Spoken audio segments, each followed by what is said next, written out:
बहनों, इसके पिछले भाग में मैंने आधा पाठ पढ़ा दिया था।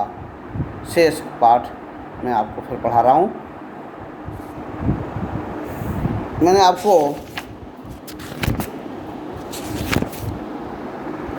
यहाँ तक पढ़ा दिया था कि दोपहरी भर की कड़क धूप का समय पाठशाला की छाया में व्यतीत हो रहा था। गर्मी के 2 महीने आनंद में बीत गए। अर्थात पाठशाला जाने लगा और पाठशाला के अंदर के अनुभव आगे के सुने। फिर से 5वीं में जाकर बैठने लगा। फिर से नाम लिखवाने की ज़रूरत नहीं पड़ी। 5वीं नापास की टिप्पणी नाम के आगे लिखी हुई थी। वह 5वीं के ही हाजिरी रजिस्टर में लिखा रह गया था। पहले दिन कक्षा में गया तो गली के 2 लड़कों को छोड़कर कोई भी पहचान का नहीं था। मेरे साथ के सभी लड़के आगे चले गए थे। मेरी अपेक्षा कम उम्र के और मैं जिन्हें कम अक्ल का समझता था उन्हीं के साथ अब बैठना पड़ेगा। यह बात कक्षा में पहुंचने पर समझ में आई। मन खट्टा हो गया। बाहरी अपरिचित जैसा एक बेंच के एक सिरे पर कोने में जा बैठा। मास्टर कौन है इसका पता नहीं था। पुरानी किताबों और पुरानी कापियों का उस कक्षा में कोई संबंध नहीं था। फिर भी लट्ठे के बने थैले में उन्हें ले आया। लट्ठा उस कपड़े का नाम था। लट्ठे वाला कपड़ा चलता था पहले। अनेक प्रकार के नाम थे, अब तो नए नए डिज़ाइनें आने लगी हैं। ये लट्ठे का कपड़ा कहलाता था, शुद्ध खादी जैसा। फिर भी लट्ठे के बने थैले में उन्हें ले आया था। बस अड्डे पर कोई लड़का अपनी पोटली संभाले किसी इंतज़ार में जैसे बैठा होता है, उसी तरह मैं अपनी पढ़ाई की पुरानी धरोहर संभाले बैठा था। क्या नाम है मेहमान? नया दिखाई देता है या गलती से इस कक्षा में आ बैठे हो? कक्षा के सबसे ज़्यादा शरारती चाव्हाण के लड़के ने सामने आकर खिल्ली उड़ाने के स्वर में पूछा। मेरे ध्यान में आया कि मेरी पोशाक भी अजनबी जैसी है। बालू गढ़ी की लाल माटी के रंग में मटमैली हुई धोती और गमछा पहनकर मैं अकेला ही था।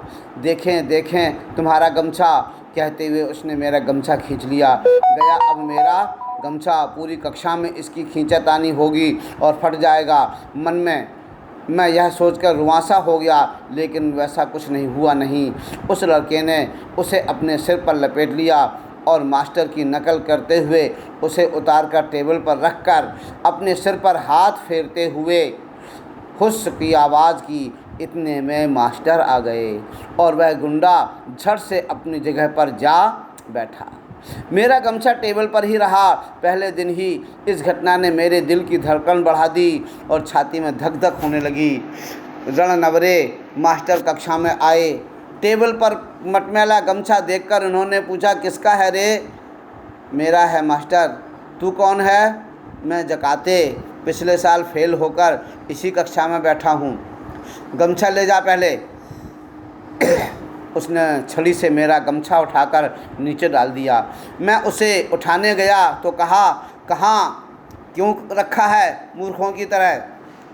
मैंने नहीं रखा मास्टर, उस लड़के ने मेरे सिर से छीन लिया और यहाँ रख दिया है। यह चाव्हाण का बच्चा बिना बात के उठक पटक करता है, कहते हुए मास्टर उस लड़के की ओर चले गए। मास्टर ने मेरे बारे में और भी पूछताछ की और वामन पंडित की कविता पढ़ाने लगे।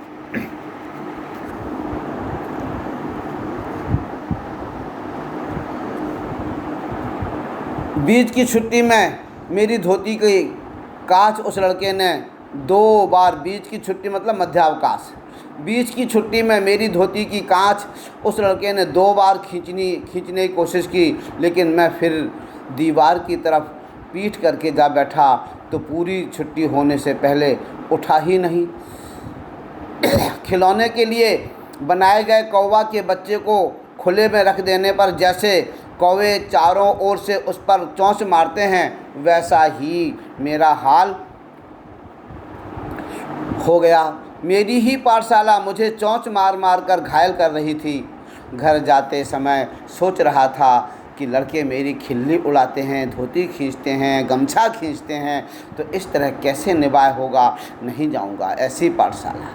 इससे तो अपना खेत ही अच्छा है, चुपचाप काम करते रहो। गली के 2 ही लड़के हैं कक्षा में, वे भी मुझसे भी कमज़ोर हैं, वे क्या मदद करेंगे। मन उदास हो गया। 4वीं से 5वीं तक पाठशाला अपनी लगती थी, लेकिन अब वह एकदम पराई जैसी लगने लगी है, अपना वहाँ कोई नहीं है। सवेरे हो जाने पर मैं उमंग में था, फिर से पाठशाला चला गया। माँ के पीछे पढ़कर एक नई टोपी और 2 नाड़ी वाली चड्डी मैल खाऊ रंग की, खाकी रंग की, मैल खाऊ मीन्स खाकी रंग की, तो मैल खाऊ रंग की 8 दिन में मंगवा ली। चड्डी पहनकर पाठशाला में और धोती पहनकर खेत पर। यहाँ पर चड्डी का मतलब हाफ पैंट है, ठीक है ना, चड्डी को हाफ पैंट समझिएगा। मैलखाऊ रंग की हाफ पैंट मंगवा ली। चड्डी पहनकर पाठशाला में, धोती पाठशाला में और धोती पहनकर खेत पर जाना शुरू हुआ। धीरे धीरे लड़कों से परिचय बढ़ गया। मंत्री नामक मास्टर कक्षाध्यापक के रूप में बीच में आए। वे प्रायः छड़ी का उपयोग नहीं करते थे, हाथ से गर्दन पकड़कर पीठ पर घूंसा लगाते थे।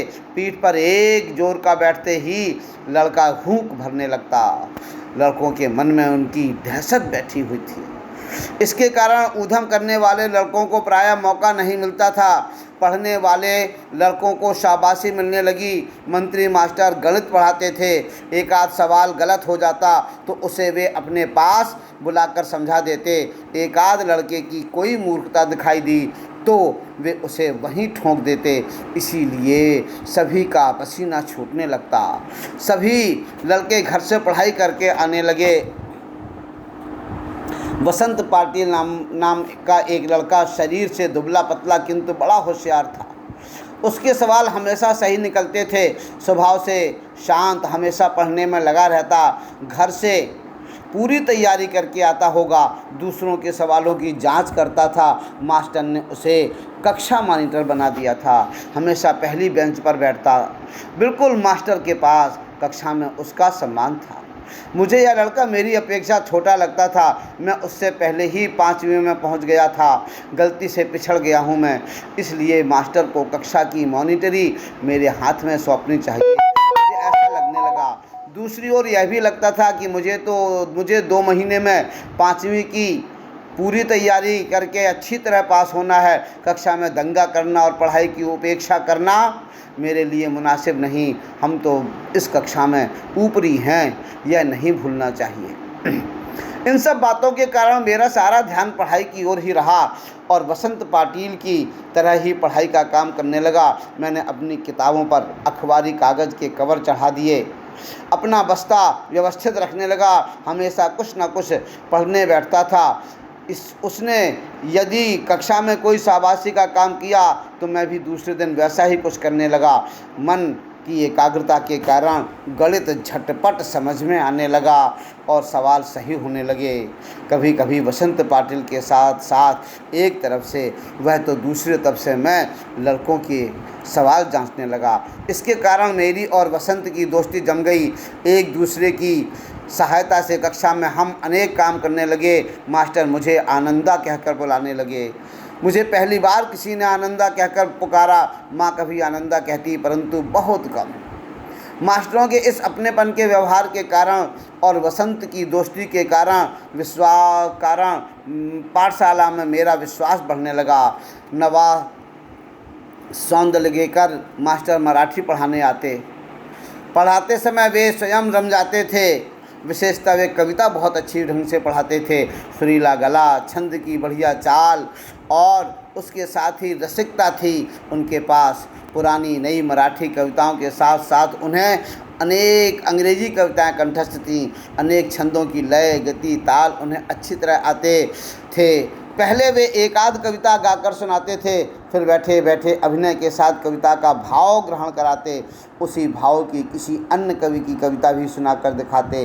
बीच में कवि यशवंत भा बोरकर, भारा तांबे, गिरीश केशव कुमार आदि के साथ अपनी मुलाकात के संस्मरण सुनाते। वे स्वयं भी कविता करते थे।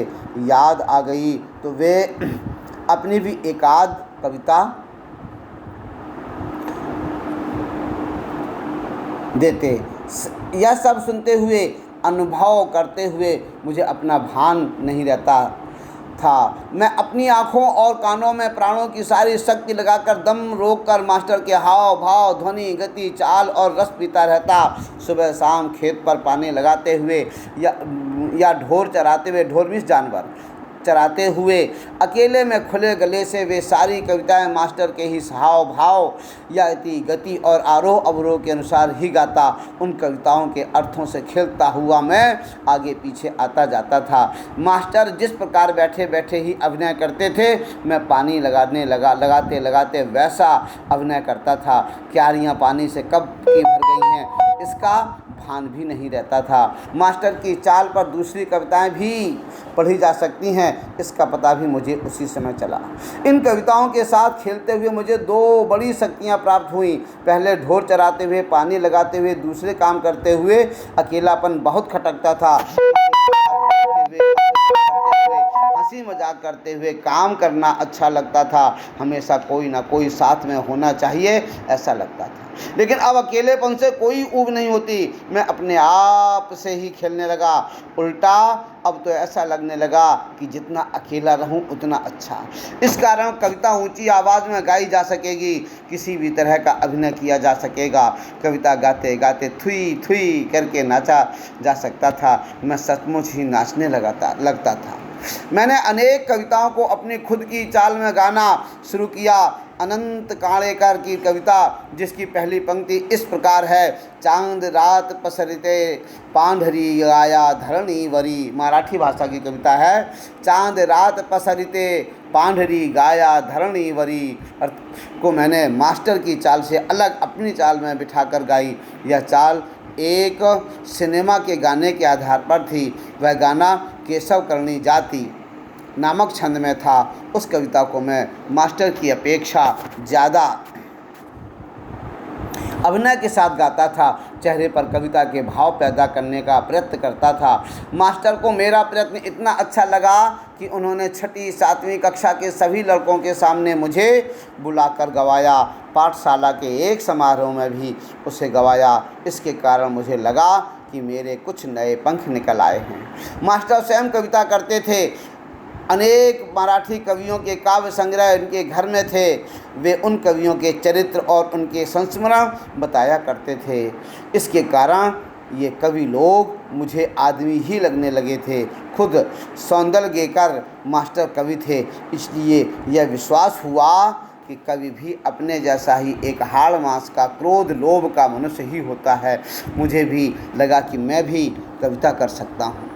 मास्टर के दरवाजे पर छाई हुई मालती की बेल पर मास्टर ने एक कविता लिखी थी। वह कविता और वह लता मैंने दोनों ही देखी थी।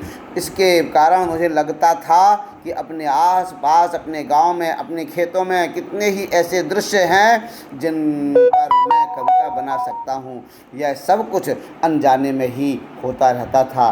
भैंस चराते चराते मैं फसलों पर, जंगली फूलों पर तुकबंदी करने लगा। उन्हें ज़ोर से गुनगुनाता भी था और मास्टर को दिखाने भी लगा। कविता लिखने के लिए खीसा में कागज़ और पेंसिल रखने लगा। खीसे में से अपने अंटी में छुपा लिए, जो धोती पहने होते हैं उसकी जो मोड़ होती है उसमें, उसे खीसा कहते हैं। तो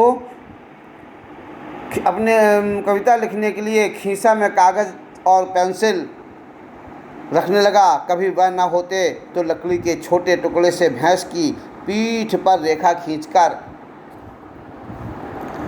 लिखता था या पत्थर की शिला पर कंकड़ से लिख लेता। जब कंठस्थ हो जाती तो पहुँच देता। किसी रविवार के दिन एकाध कविता बन जाती तो सोमवार के दिन मास्टर को दिखाता।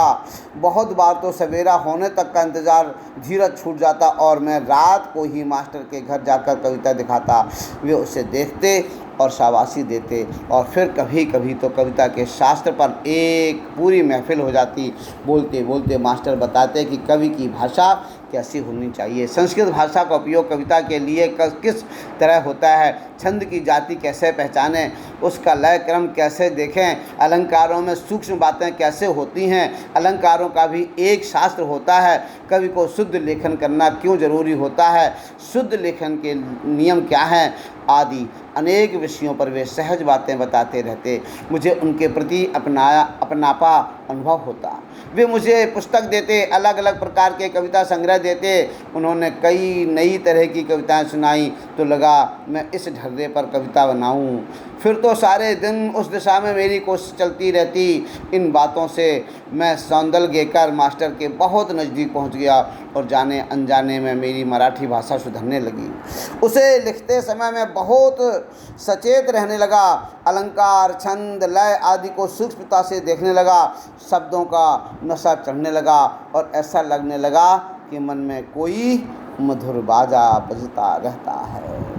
तो इस तरह से ये लेखक का अपना संघर्ष था जो इस पाठ के माध्यम से, जूझ के माध्यम से उसने व्यक्त किया।